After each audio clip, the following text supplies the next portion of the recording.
Greetings, my brothers and sisters. Sending gratitude to all of you who are joining in today to accompany us down the rabbit hole of self-exploration through plant medicines. My name is Ryan Sprague, and I'm here to tell you that your frequency is now set and tuned to explore psychedelic medicines and the impact they've made among the countless psychonauts exploring the last true frontier. Buy a ticket and take the ride with me as we get true first-hand accounts of the experiences, benefits, risks, and transformations taking place within the ever-expanding world of psychedelic medicines on This One Time on Psychedelics. What is up, everybody? I hope you are all having the absolute best day ever. And recently, I've been thinking a lot into how relationships, for me anyways, are the ultimate psychedelic experience. As for one, they are the ultimate mirrors back to you. And for two, if you can move past the ego traps associated with being triggered in relationships, you can experience the pure divinity on the other side of them, just as is possible with psychedelic medicines. As such, for this week's episode, I had many of you reach out after Rachel and I's last podcast, saying you wanted more of what we've gone through, what our relationship looks like these days, and how we persevered being with each other for the last 7 years through all of our trials and tribulations. And as such, I wanted to have her back to give you guys what you were asking for and to speak vulnerably about all the ins and outs of our relationship. We start the episode with a quick recap of the last few weeks of our lives before heading into all the juicy and vulnerable aspects of our relationship. So sit back, enjoy the show, and give me a big hand in welcoming my beautiful partner, Rachel Varitimos, back to the show. Guys, I am so excited to be joined again today by Rachel Varitimos, my beautiful partner in crime in this amazing experience of life that we call being alive. And Rachel and I were talking about the fact that we haven't really done an episode based on the whole psychedelic nature of a relationship. You know, one of the things I hear often that I totally believe in is that relationships are the ultimate mirror. And I talk about cannabis and other plant medicines being a mirror quite often. And a lot of times relationships can be challenging, right? We've gone through many challenges of our own that we're going to be talking about today, and just diving into this whole conversation around relationships being a psychedelic, like I mentioned in the intro. So Rachel, amazing to have you back, baby, from a room over, because guys, we don't have a full-on podcast setup here where we can do it with a camera set up for two people. So I was like, well, we still got to do it on Riverside. So greetings from a room over, baby. Greetings. Thanks for having me on. I'm excited to chat. Of course, baby. I always love having you on. And, you know, it's funny too, because, you know, as we've been talking about recently, you know, there's been a lot going on with energy. You know, obviously for everyone listening, if you haven't heard Rachel before, she's an astrologer. She works with human design. She works with gene keys. She's my oracle, basically. Whenever something's going on, whenever anything is challenging me or going really well in life, I always go out and I'm like, Ray, what's happening in the stars for this? So first, before we dive into all the other stuff, what's been going on in the stars, baby? We just had an eclipse. We had a lunar eclipse. We had a solar eclipse. We got to see totality. Give a little update before we dive into everything else. What's been going on in your world? There's a lot going on in the stars. We're still in the eclipse portal pretty much. People think that it's just like the day of the eclipse and now it's over. No, it actually reverberates over the next 6 months to the year. That was just like the trigger point. And we're still in like the intensity of that eclipse energy. And then not only that, we just had a big Jupiter-Uranus conjunction, which last time Jupiter and Uranus came into conjunction was in Pisces in 2011. And it really is setting up like a new 14-year cycle for people. So it's not only we had the solar eclipse in Aries, which Aries is the first sign in the zodiac wheel. It's the Kickstarter. It's the initiator. It's the initiator of the new year, but also initiator of newness. When we have the North Node in Aries, it's initiating a lot of newness into society. It's initiating a lot of courage and boldness and self-belief and self-direction and belief in self. And I think these nodes are really setting us up for a big shift that's coming for humanity, where we're not going to do things the same way. And so this Jupiter-Uranus conjunction now that's happened 14 years later after the first one in 2011, this one's in Taurus. And I believe that this shakeup's going to be related to our financial system, our food system, technology and being online versus being in person, because Taurus is about what you can tangibly touch with your in sense and feel. So yeah, that was a giant piece of astrology that happened only a couple weeks after the eclipse. And it might have even been more giant than the eclipse or equally giant. So there's a lot going on. And then we just had the Scorpio full moon, which was a very death and rebirth type of energy, because that is what Scorpio is. And so it's just been like, wham, wham, thank you, ma'am. And so in May, I think it's going to, start to smooth out a little bit, but we're still going to be getting the reverberation and lessons from all of this astrology, because everything happens in cycles. Things don't just happen one day and that's it. And we're off to the races. So I'm excited for a lot of change on the horizon. I think a lot of people can feel it right now. I think a lot of people can feel, maybe some people feel like they're in the void. Maybe some people have been going through many death and rebirth cycles. I actually think a lot of people have been going through many death and rebirth cycles. And this is just the beginning. So I'm excited to see what's to come. Strap on your curiosity caps, guys. We're going deep. It's so funny too, because when we were at Confluence, that music festival, we had so many crazy synchronicities happen. So I'll share one of the weird stuff that happened. There's certain things that I won't share publicly yet, but one thing that happened was we went to El Salvador 2 weeks or a week before we went to Austin. And for everyone listening, we were just hanging out in El Salvador, having a blast with our Enlifted fam. Shout out to Mark and Kim and Adam and everyone we love down there in Virginia. We had a group chat and on WhatsApp. And Mark was posting pictures of raccoons with like barbells. He was using like an AI thing to like post funny pictures of raccoons. And when we were in El Salvador, a couple of the nights before we got there, I guess they had left one of the doors open in the house and come down in the morning, and a raccoon had just torn everything apart in the house. And so it was like this recurring theme of like, are the raccoons going to get in? And then Mark is posting these funny pictures. And so when we go to Austin, what's up? He's posting funny pictures of raccoons. Yeah, funny pictures of raccoons. And so when we go to Austin, I have a buddy of mine that watches a couple of plants for me when I'm away. And so he calls me and goes, hey, we have a visitor in your room. And I'm like, what do you mean? And apparently what happened was a few days before that, he had hit me up and said there was a hole in my roof. So I'd had a buddy come over and repair the hole in the roof. And apparently there was a raccoon in the ceiling when he repaired it, because this raccoon fell out of the ceiling into my room. And my buddy went in there and all he heard was like a brrr, like that. And he had no idea what it was. So he closes the door and calls me.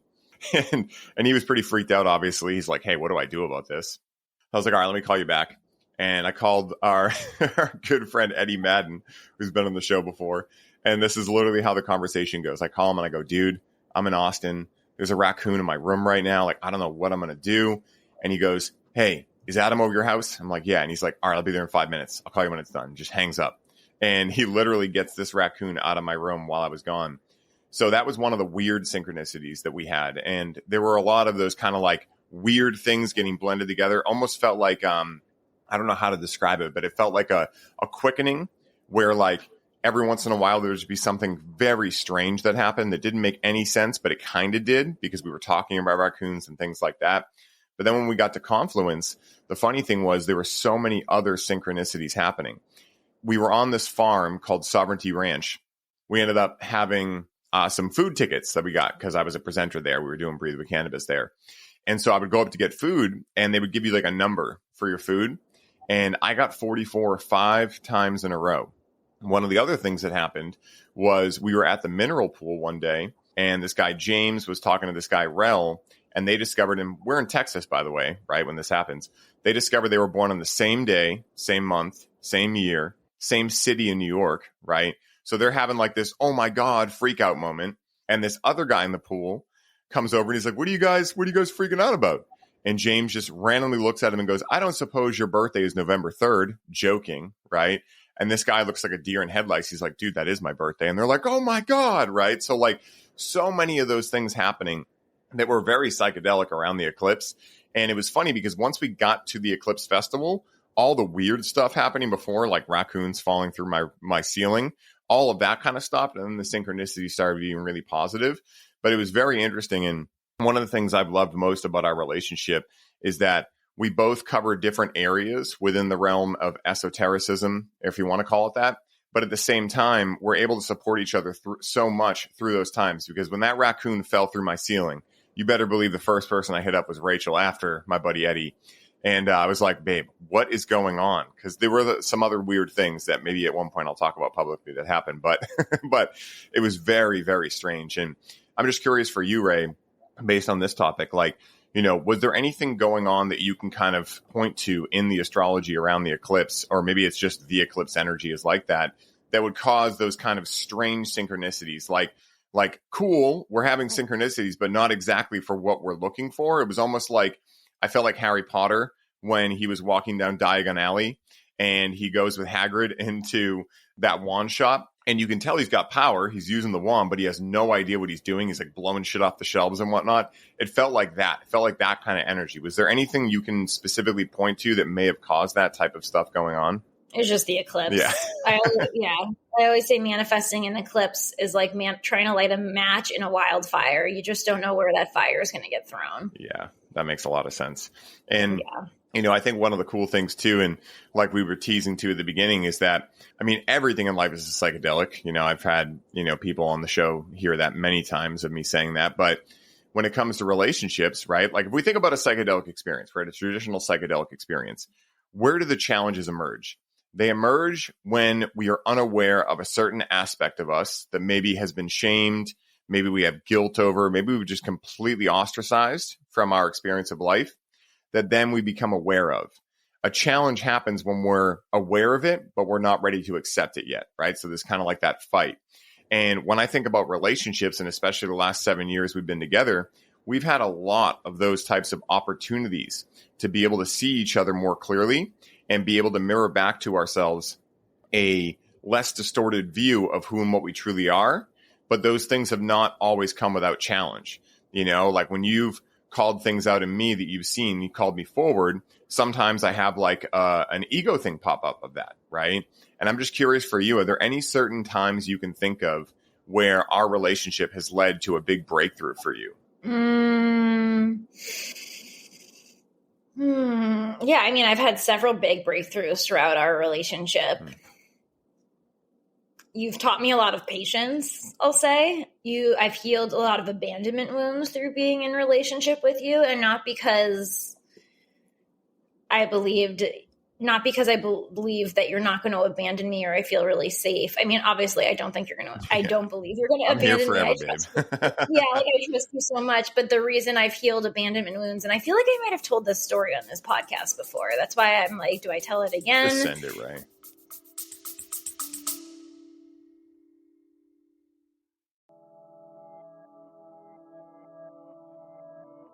Hey, everybody. I hope you're enjoying the show. I wanted to take a quick moment to let you all know that the doors are officially open for the Conscious Cannabis Collective. And as such, this is the last week you can sign up and receive all of the bonuses we're currently including. This is the last time I will be personally onboarding those of you who sign up with a complimentary one-on-one session, and you'll have the ability to get the Grow with Cannabis course for free during this limited time. For more info on how you can take advantage of this offer, head down to the show notes for this episode and secure your spot today, as we only have so many spots left and they are filling up quickly. Now back to the show.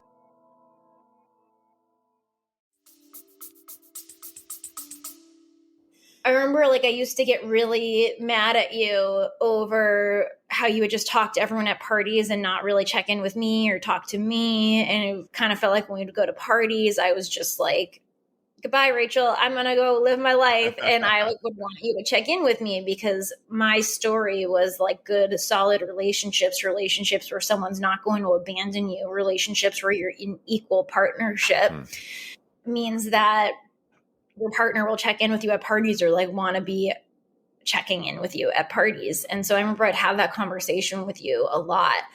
And what we realized after I think it was 4 years into our relationship, you kind of snapped and were like, I just want to be able to be myself when we're out at parties. I don't want to have to think and control and appease you and all of these things. And it was in that moment that I realized that, I think also it was a come down from Molly that was involved, which sometimes I think can be really helpful to feel the depth of the pain and really take responsibility for your triggers. But it was in that moment that I realized that I was trying to control you at parties in order to make me, my ego, feel safe. And feeling the pain of that and the weight of that then made me reflect on all of the relationships I had in my life where I felt quote unquote abandoned. And what I realized was it's not that they wanted to abandon me. It was that they wanted to abandon the behavior I was exuding because I didn't want people to abandon me. And so that was, I think, one of the biggest lessons I've learned from being in relationship with you. It's like crazy how different I feel in my body when in relationship with other people. It's helped me build so much more trust, not just within our relationship, but then it's reverberated out to all of my friendships. And I even told you, like, this was the first year my whole life around my birthday that I've had people like congregate to want to do things with me on my birthday. And it's also simultaneously the first year that I don't feel like no one wants to be with me on my birthday, or that I'm not special enough, or that people will just abandon me. It's like I've completely healed that wound at this point. So now it's just like naturally people want to do things with me on my birthday, which is so wild and crazy. And I really attribute that to you, because my whole life I hated my birthday. It felt like a day when I didn't have that many people who wanted to celebrate me. It felt like a day where I just saw how unspecial I was. And then like actually slowly over the course of the last few years, since we've had that big breakthrough, it's been getting better and better. Like where I did have someone come out last year to celebrate my birthday, but now it's like more people want to celebrate my birthday. And I really attribute that to our relationship and that lesson that I learned between you and I. But also, you've taught me a lot of patience, because there's been a lot of things with you that I've had to be patient around. And I haven't been a patient person most of my life, you know? I won't even go into all the things that I've had to be patient. If you know Ryan talks a lot. So if we're out at a party and we're trying to go somewhere or leave, it can take a while to get out of there because, and anyone who's our friend knows this. It's not just me who knows this. It's a Ryan Blatantly fact. obvious, guys. Yeah, it's a Ryan fact that Ryan takes forever to leave places because he's just really social as fuck. You've taught me a lot of patience where I've just had to like surrender and not care. Along the lines of abandonment wounds, like I think I used to be a girl who would get mad at people or my boyfriend if he would go, like, because this happened in previous relationships, even before you. I'd get mad at my boyfriend if he went somewhere that I would want to go and didn't invite me. And now, because I've healed so much abandonment wounds with you, I just like really don't care. I'm like, Ryan can live his own life. I can live my own life. My relationship with you has created so much empowerment within all of my relationships. It's helped me gain more confidence in being me and let my friends be them, and trust that that's enough for the relationship to last, and to trust that even if the relationship vibrates out of my life, like I don't even care, because now it feels like I'm so abundant in relationships. And that's another big thing you've taught me, is to be abundant in relationships, because I have always had very few friends and a lot of social anxiety because I judged myself. And now I realize that whole story was complete BS. And yeah, I feel just completely different in all of my relationships. Yeah. I'm trying to think if there's anything else. I've become a lot more feminine in our relationship. When me and Ryan first started dating, I was the much more masculine one. And when I say that, it's in terms of doing. I was like a big doer. How Ryan is now is how I used to be, and Ryan used to be how I am now, more so. Pretty like accurate. He was more airy-fairy, like go with the flow, like whatever, like kind of not structured or moving forward. And I was like obsessed with moving forward and was like burnout queen for most of my life. And now you're the guy who's like on his shit, like obsessed with moving forward. And I'm like airy-fairy, like feminine girl. So it's been actually pretty wild to see our polarities shift like that over the course of 7 years of being together. But I feel like we're like solidifying into new versions of ourselves, which actually makes so much sense because it's been 7 years. And they talk about how all of your cells renew after 7 years. And I do feel like we're both like almost solidified into these new people, and we're both extremely up-leveled. And thankfully, like, our values have like stayed matched, and we're still like each other's best friends. Like, you're my best friend, hands down, you know? Forever and ever. And I actually feel like it's taught me, our relationship has taught me that putting work into relationship is less about trying to change each other and more about accepting one another and gaining empowerment within ourselves, while also considering one another and like listening to one another and coming into compromise with one another. But I've realized in our relationship that compromise within a relationship does not equate to changing each other within the relationship. Definitely. So yeah. How about you? What have you learned? I know I just said a lot. I mean, that was amazing because I would have brought up a lot of those same examples. The first one I'll bring up is kind of one of the last ones you brought up, which was our polarity shift. Guys, something I'll share about me is that, I've hinted to this in other episodes. I may have said it before. I've done so many episodes, I forget. But when Rachel and I first met, I was living in a very disempowered state of reality. I was working at the dispensary. That was the only plan I had, was just to rise the ladder at a dispensary. And before that, I had no idea what I was going to do because I knew I didn't want anything to do with a mainstream life. I didn't want to work a mainstream job. I didn't want to have the White House, the picket fence at 28 and the 3 kids and all of that kind of stuff. And so, I was witnessing a lot of people around me that chose that path, which is great. It was awesome for them. But it made me feel more and more like an outsider and an outcast. And when I met you, I remember the first conversation we had. Now, of course, I've been growing cannabis for a long time. I'm into a lot of weird holistic health principles to the average person. And so at the dispensary, I would talk about, certain things with people and share about water and, why high quality spring water is the best and all these things. And, some people will be curious about it, but I never met anyone that was passionate about it like I was. At that point, I hadn't been in the Czech community, the Enlifted community. This is before all of that. And so when Rachel first came in, I remember that, of course, she immediately caught my eye. And so you went in. Was it before or after that you came out to me? Was it before your interview? I came in. Yeah, I talked to you before my interview because Seth was late to interview me. Gotcha. So I, of course, decided, I'm like, oh, you can just come right around to me, right? There were other registers open. I'm like, yeah, I'll take you. And so we start talking. And you were telling me about your father who was building you Slucket systems. And immediately I was like, who is this woman? And who is your dad? And what does he do? Like, I was like, wow, this is wild. Oh, maybe we should say Slucket systems are for growing hydroponically. Yeah. Growing cannabis hydroponically. Because I did that in the beginning of growing. Yeah, it's like a recirculating deep water culture system that's really badass.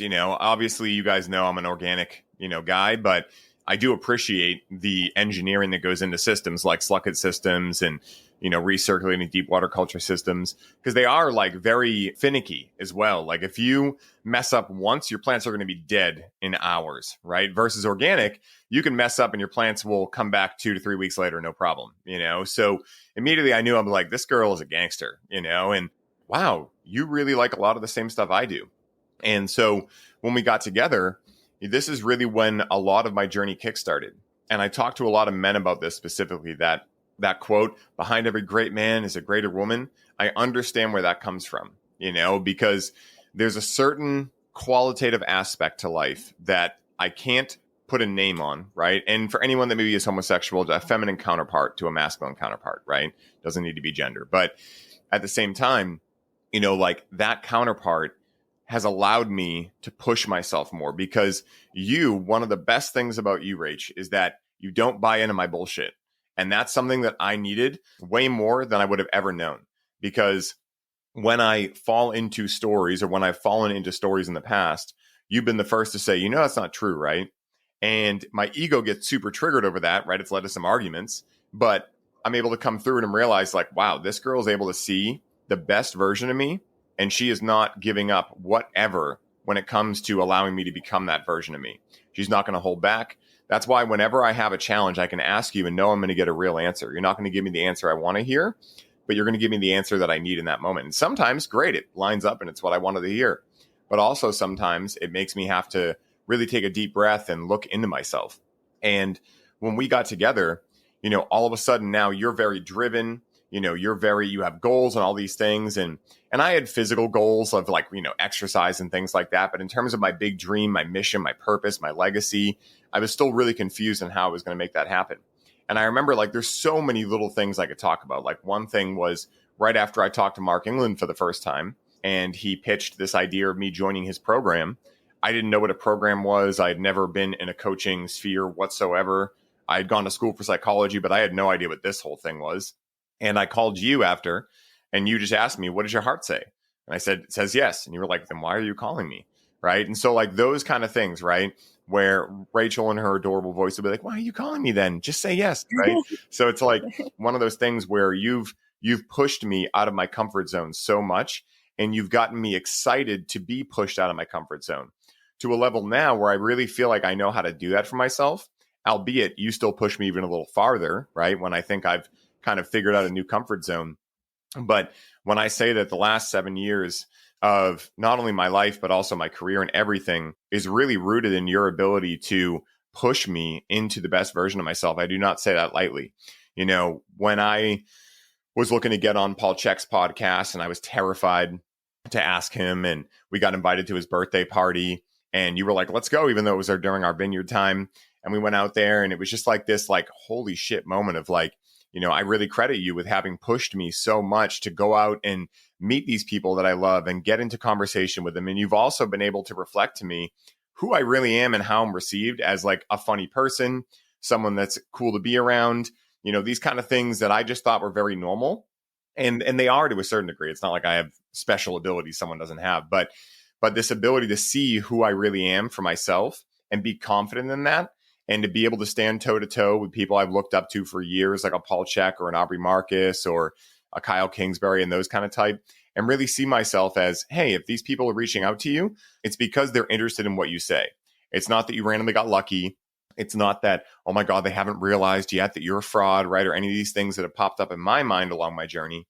But you've really been able to say, no, you worked for this, you deserve it, and now go get it. And that's been huge for me. I mean, it literally is like, I don't even know what my life would look like if you weren't in it. So I seriously say thank you a million bajillion times. And that's a true measurement. Oh, Bubby, I love you. You're my favorite.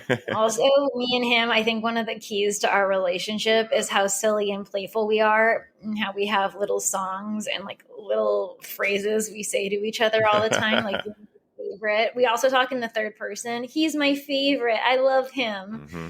And How then is he'll she be today? like, I love her. How's she doing, huh? Well, think about Pierre too. I mean, this poor dog, guys, for those who don't know, I have an adorable French bulldog. We call him the Brad Pitt of Frenchies because he's literally perfect. Or as we say, he's perfect. But this poor dog probably has no idea what his real name is, because we have, I don't know, probably 1,000 nicknames for him. We call him so many different things. And Pierre's been a big part of our relationship as well. We got him a year and a couple of months ago. And that was like really big for us, because for you and I, like, we've decided together, like, we're going to have kids later on in life. Like, we really enjoy having our freedom at this stage.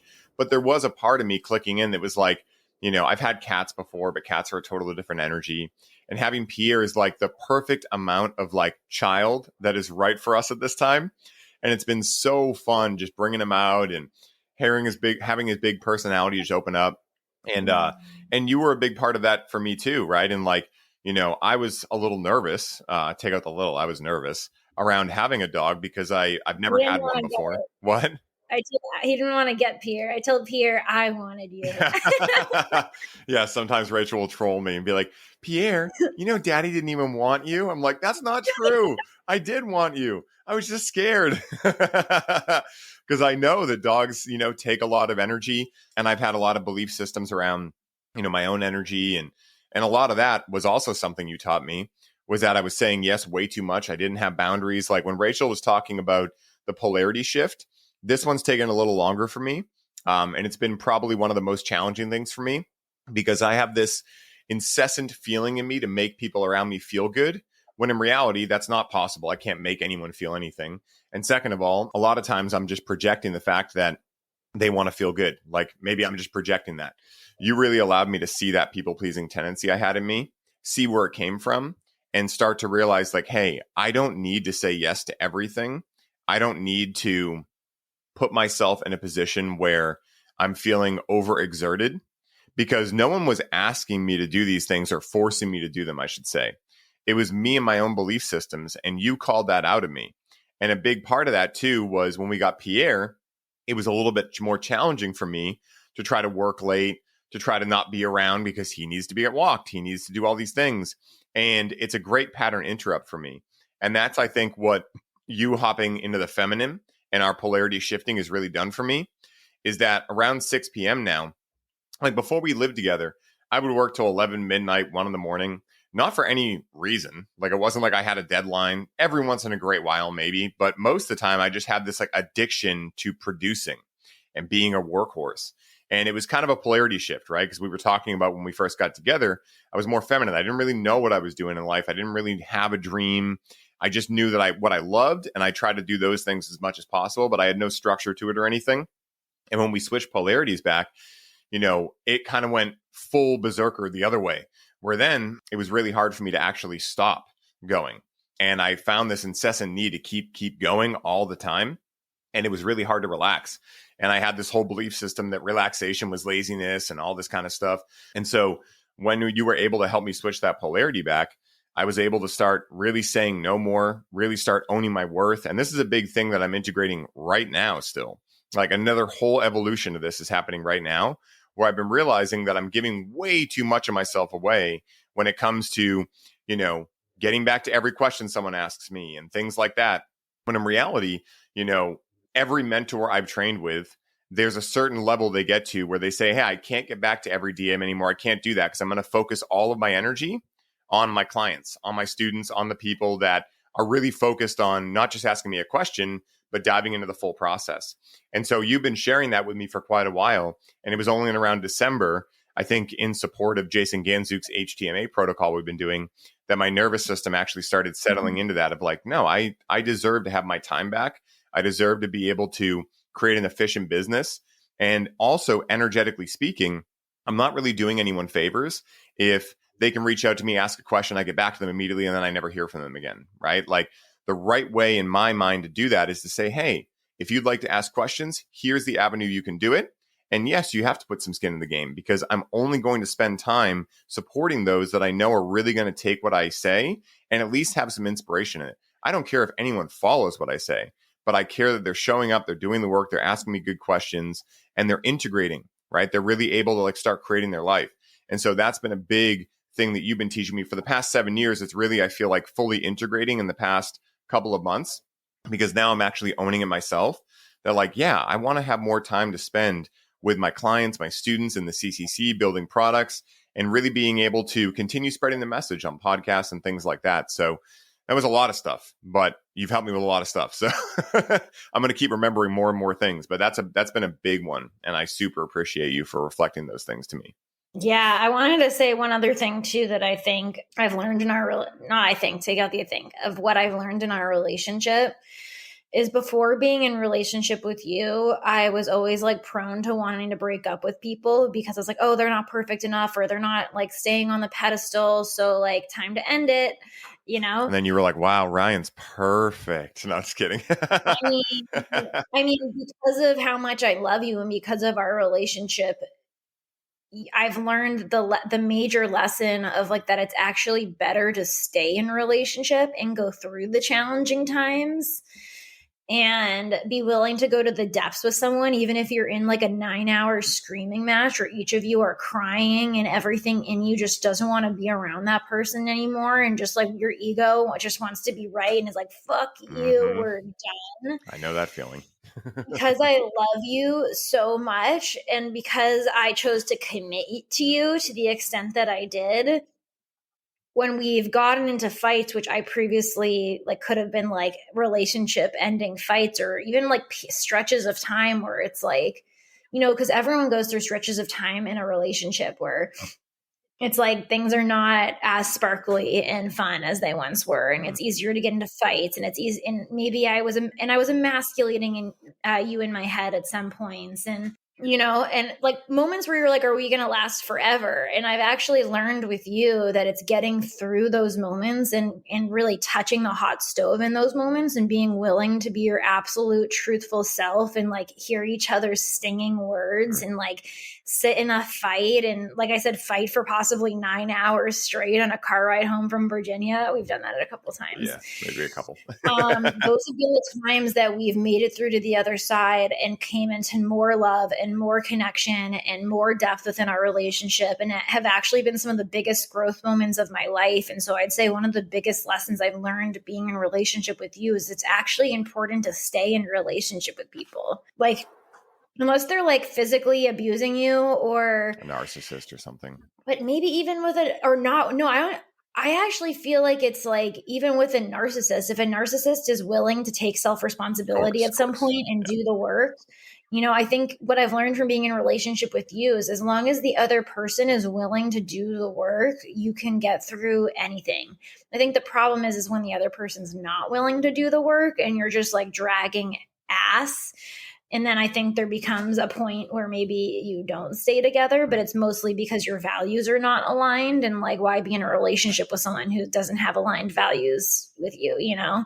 But I've just learned that like, if there's something there, like keep going, because there's actually an opportunity to grow way deeper into yourself and way deeper into the relationship. And we've come back from moments like that even stronger, and like we're back in the honeymoon phase again. Mm-hmm. And I love that you just stated that for many reasons. I love reflecting on these things, but also because if we're talking about relationships as a psychedelic, what do I know from working with psychedelics for a long time? What do I imagine many listeners who have connected with psychedelics understand is that many times, and we have this happen at Breathe with Cannabis, where I'll share with people beforehand, hey, make sure you go low and slow. You don't need a lot for this. And I do that specifically so people don't just cheap away while they're talking to people and whatnot. I know how it happens, right? You're in a big social environment. You're not really paying attention. You're hitting it. And then you realize, oh my God, I am completely blasted. But I think at the same time, what that also does to some people is it kind of puts it in their mind of like, ooh, maybe this is going to be uncomfortable. And that's accurate. Maybe it is going to be. But I think some people might psych themselves out, because I've had a couple of people that will take a couple of hits and then say, oh my God, I need to come down, right? And I'll go sit with them and I'll say, hey, I can definitely bring you down with CBD and black pepper kernels. But let me ask you this. Is this really a negative experience for you? Or is it actually you getting exactly what you came here to get, which is a transformation? Are you starting to feel the kind of comfort zone starting to stretch a little bit? And I think that experience, right, of taking a psychedelic and being so excited to take it beforehand or so committed to taking it, but then as soon as challenge arises, you want to kind of run from it, right? The ego wants to run from it. And this is exactly what you're talking about in relationship. For me, one of the things I've noticed is I've definitely had those thoughts too of like, oh my God, are we going to be together forever? Oh my God. But call me delusional, call me whatever. I just keep going forward. And that has never really crossed my mind as a real thing. I've thought about it, but I've never gotten close to being like, I'm literally going to break up with Rachel. Never once. Because I know that in most cases, I'm at least 50% of the challenge happening, right? And that takes a lot of ego blows to realize that no matter how right you think you are, it takes two to tango here. But at the same time, the real beauty in this, as I see it, is Carl Jung has a famous quote that I love, which is, no tree's branches can reach to heaven if its roots don't first reach to hell. And so what we're speaking about here is that our ability to get uncomfortable, really uncomfortable, guys, like, it might seem as though because we're in a good mood now that we've completely enlightened this experience and we're all positivity, but I can tell you that is not the case. But like, what's up? I think we are in a really good space right now. Oh, right now. Yes. And I will say that there's like ebbs and flows, and it's funny because like I've heard some of my friends like who haven't been in some long-term relationships say when they find the person, it's just going to be ease. And I actually think when you find the person, it's like, well, now you're strapped into the ride, buckle up. Like, it's not that it's ease.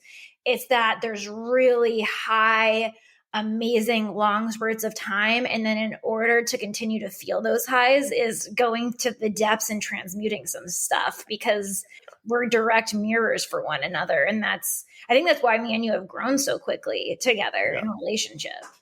Well, there's one thing that I know that both of us are, and there's a lot of things I could say this about with us, but there's one thing I know that we are. It's committed to our own evolution and our evolution together as a couple. And I think that that foundation is the strongest foundation to build a relationship on. And it's not like 7 years ago we talked about this. Like, I'll speak for myself. I was not aware of any of this stuff really when I got together with you. I don't know if you were, but No. we literally came into all of this. I wasn't aware of this. I learned this through being in relationship with you. Yeah, same, and so we've taught each other this. And, as anything you teach yourself, there's some ruts in the road. There's some messiness, right? I can think back to some of the fights we would have at the dispensary, and I can just think back to how I viewed that. It's like, oh my God, Rachel's so wrong. Like, I'm so right here. And it's just like, it's those times where I'm like, wow, I have grown a lot, albeit no one's perfect, but my ability to catch that ego trap sooner and sooner has been really amazing. And a big part of it has been because we understand alchemy to a certain degree. Like, there's a certain point where we get into an argument where we both know now we just need some space from each other. And then I'll come back and be like, sorry, babe, and then I'm like, can I sit with you and Pierre? And then everything's fine, because I'm willing to own up. What's up? I was going to say, I also feel like in those moments when we understand the power of giving ourselves space, and then we self-reflect. And I know, at least for me, and I have imagined this happens for you too, Ryan, is there comes a point in the space where I'm self-reflecting where I ask myself, where can I take responsibility for this argument? Because even though no part of me wants to, it's like literally the hardest thing in the world to even like think of how I could take responsibility for this trigger in argument. But it's like the moment I do and we come back together is the moment that we both feel resolved, because we both do it. 100%. I'd say we've gotten very good at both of us being able to own up to, sometimes it's like a 50-50 thing, right? Like, we both just got triggered and something happened. But sometimes it's completely a me thing. Sometimes it may be more you thing, right? But we're very good at being able to have that separation, right? Go to our rooms or whatever. And as soon as I'm there, even if, like, let's paint a ridiculous scenario, right? Which has never happened, but let's paint a scenario that it's completely Rachel's fault, which never exists. But let's just say that, right? We've gotten to a point now where even I will be able to say, you know what? Even in a parallel universe where this was 100% Rachel's fault, I maybe don't like the way I responded to that. I maybe don't like the way that I held her on a tightrope, right? Because I can remember times that I've been completely at fault, that you've been able to have grace with me and love me, even in the face of my own distortions. And so even in those times where maybe, you got triggered at me and it had nothing to do with me, but just, I was in the room when it happened or whatever, in those times, I can still learn, like, well, how did I respond to that? Did I like try to jump down her throat the second that she got triggered with me? Where can I see my own challenge in this? Because it always takes two to tango. And of course, my ego is like, no, don't do that. Nuh-uh, that's not safe. But what I've learned over time is that it is safe with you, because, I think for me, I was raised in a family, and I love my family, guys. Like, they are the fucking best. They gave me the best childhood ever. But like anyone, they have challenges, like, big surprise. And so I watched my mom and dad not argue to find resolution, but to just see who can argue better and who can checkmate the other person. And so that was another big thing that you taught me, is that I wasn't arguing to find resolution. I was just arguing to kind of like, checkmate you and kind of put you in a jujitsu thing where I thought like, haha, I've won. And it was funny because that pattern has played out in a couple different areas of my life. There was a time where when my social media started really getting big after Aubrey, I started getting a lot of trolls for the first time, coming on and being like, this guy's stupid, this stuff's retarded, whatever, right? And I would get really triggered over that stuff, because I'm like, you're coming out of my profile, my life's work, and you're not saying you disagree and you'd like to have a conversation about it, but you're just trolling me. Like, I'm going to crucify you, and that would be the energy. My ego would literally tell me that, like, I'm going to make sure that you never come on my profile again. And I would do it with quote unquote kindness. Like, I wouldn't just like freak out on them, but I would have this pattern of like wanting to like, do it in a way where it's like jujitsu. So they can't say that I'm being mean to them, but like they also have no real comeback without like just seeming like goofy or whatever. And I thought I was so slick with this. I thought, like, you called it out right away. You're like, you shouldn't be doing that. Like, honestly, why are you spending time talking to these people? Focus more of your time on the people that are asking questions and that are your clients and things like that. But for me, I was like, no, like, Like I don't want people coming on there and saying stupid stuff. If you're going to disagree with me, awesome. We can have a conversation. But if you're just going to call and troll, I'm going to make sure that I end that conversation. And I remember that you had been telling me this. What? Yeah, yeah. Typical Aries thing. And so you had been telling me this, and I didn't want to see it yet. And then I remember one day after I'd had a back and forth with one guy, a random person reached out to me and was like, "Hey man, I love your stuff. I love what you do. And I just want to let you know, you don't need to prove yourself to any of these trolls. Like, I don't even know why you're going back and forth with them type thing." And I realized in that moment, oh my goodness, this is not sneaky. Like everyone can see this. And I was the only one that really couldn't see where this energy was coming from. And that was a huge transformation for me. Where now if someone comes on, and it still happens, they'll troll me or try to troll me, I'll just say with actual empathy, right? I don't do it as like a troll thing back. I say with actual empathy, like, hey, it looks like I'm not the right person for you. We can agree to disagree. And I wish you well in your journey. I hope you find the people you're looking for. And because of that, I've actually ended up having some really amazing conversations with some of these people. And now they're some of my good online friends. Sometimes they're the ones that come stick up for me before I've even noticed that someone's doing that now to me. And one of them specifically reflected to me. He was like, man, I came onto your profile. I had some, really shitty things happening in my life, and I took it out on you. And the fact that you didn't go there with me, the fact that you still held me in love and saw me for like just someone who was hurting, really like catapulted me out of that. And I was like, holy shit, like that has power. And again, I'm not saying like kill them with kindness, like, haha, I hope you're fine. Like, no, I'm like literally like sending these people compassion and love, because I understand as someone who's hurt before that hurt people go out and hurt people, not because they're just sadistic, but because they're going through things too. And, I'm not going to necessarily open up the conversation every time and say, tell me what's going on in your world, but I'm going to show them like, hey, even in the face of you projecting your frustration on me or your anger on me, I'm not going to give you a taste of your own medicine anymore, because an eye for an eye makes the whole world blind. I now get to own giving you a taste of my own medicine, which challenges my ego that wants to try to give you a taste of your own medicine, but also allows me to say, no, I'm going past that. Like, that's not what I am anymore. That's not me. That's not how I want to show up in the world. And I want to show up with love and kindness to anyone. Now, of course, this does not mean I don't set boundaries. This does not mean that I'm going to let people walk all over me, but it means that if someone just comes at me with some anger, I'm not going to react back to them. And again, this is a process, right? Not an outcome. This has taken me a long time to be able to realize that nothing is personal in life, right? Like I get to stop thinking that someone's coming on my profile and take it personal when they insult me. I've realized now that these people are just, like I said, hurting people because they haven't been able to find a way out yet. So that's another thing that you've been able to help me a lot with. And it's transformed my entire life. Yeah, I feel like, I was actually going to say that I feel like we've taught each other to not take things personally, because I believe that's how we resolve our conflicts, is when we take that space. It's realizing like each of us gets triggered and understanding this about each other, that each other are getting triggered, not because it's something that wrong with each other or something that each other did. It's that something happened in our past or in our past lives that's like ingrained into our body. Like there's a reason our body gets triggered, and it didn't start with each other. Like us getting triggered with each other is a really, really great opportunity to like come back into our body, like breathe, hear each other out. And then I've noticed when we truly hear each other out, like we don't argue and then try to cut each other off, but like we actually allow the other person to like go full out and say everything that they feel and just like sit there and accept it, is when we're actually able to transmute it. And when it actually does come out that it had nothing to do with the other person. Like I remember me and you were in a really big fight. Maybe it was like a few months ago, and it got so heated that you went to your office and I stayed out here. And then like I usually do, I go and look at the charts, the astrology charts. And I was like, what's going on in the sky right now? And I saw that there was an aspect of Pluto, like a really strong aspect of Pluto. And I was like, and what that basically means is like deep transformation and opportunity for deep transformation. And so after we had taken that space, I looked at the chart. I was like, I'm going to go back in there and I'm just going to hear him out and just see where we can go. And I'm not going to say anything except for hold space and see where it goes from there. as much as everything in my body didn't want to do it, it was like I had to snap myself to go into that room and like just breathe and sit there.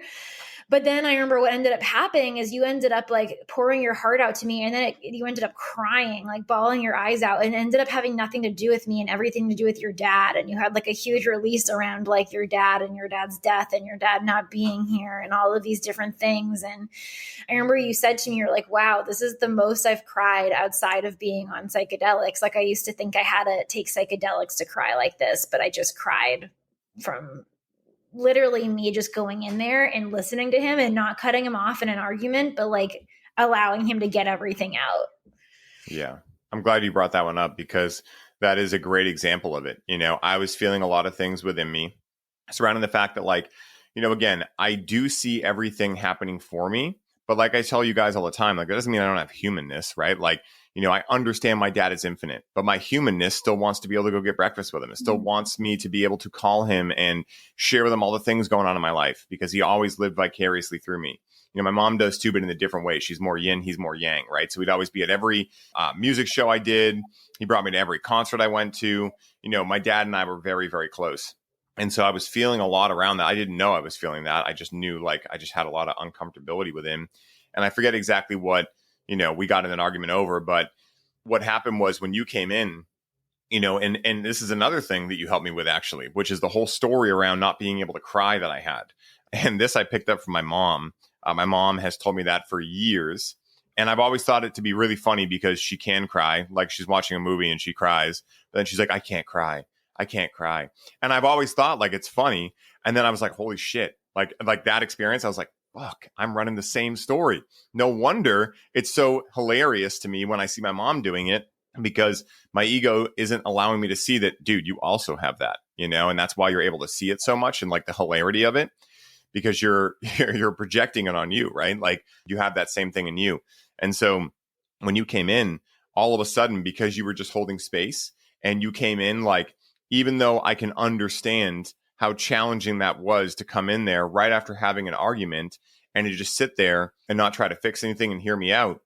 You did an amazing job. And because of that, because I was getting held in the feminine, I felt safe to go there and I just let it all come out. And you're accurate that was, I mean, that's the first time that I've cried like that since I was 15, 16 without a psychedelic included. You know, guys, I joke often that typically my cry formula is a 5-gram mushroom tea. I do that like once a year. And that's been how I've tapped deep into my ability to cry. And, you know, it's funny too, because as someone who laughs all the time, laughter and crying are really the same thing. I got that downloaded in a mushroom experience too. And so it's funny how like, you know, laughter is kind of like the branches going to heaven. Crying is the roots going to hell. And so ever since I was able to click back into that, my ability to feel joy has gone so much deeper. And that was only about 3 months ago, something like that. But ever since then, we've been in a really good stride. Like that changed something deep in me. And I imagine for you as well, like being able to like hold me like that. And I'm just really grateful, Ray. Like that changed my life forever. So thank you. We've changed each other's lives in many ways, which is what all great relationships do, which is why we talked about like stay in them. You have shared values, stay in them, like make it work. Like if you're emasculating your boyfriend in your head because you think he should be acting a certain way, take that responsibility and realize if it's a pattern in your relationships, which it likely is, it was for me. But yeah, I think like anytime you get upset with one another, it's just a great opportunity to reflect on how is this a pattern in my life? How can I grow from this? And because I'll just keep manifesting this in other relationships unless we resolve it here. And so I'm grateful that our relationship has done that. We've been able to get here and transform as much as we did. And I love you. I love you so much, baby.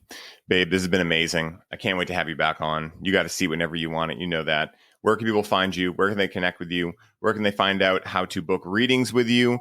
Guys, Rachel does the best astrological readings. And I'm not just saying that because she's my beautiful partner in crime, but literally the amount of research and dedication and commitment she has and passion and love for that field is almost immeasurable.